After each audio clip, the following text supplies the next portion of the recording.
Hey guys, in this video, I will show you how to create a group chat on WhatsApp.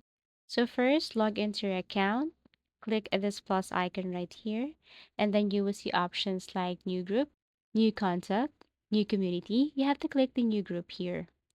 And then after that, you can now tap the member that you want to add to this group. So you need to tap at least two members here. Click this arrow. Now you can add the group name, for example, and shop. You can also tap this disappearing message if you want. Or if you want to set some changes on your group permission, you have to click this gear icon right here. And then you can simply toggle on and off to make changes on group settings. And that's it.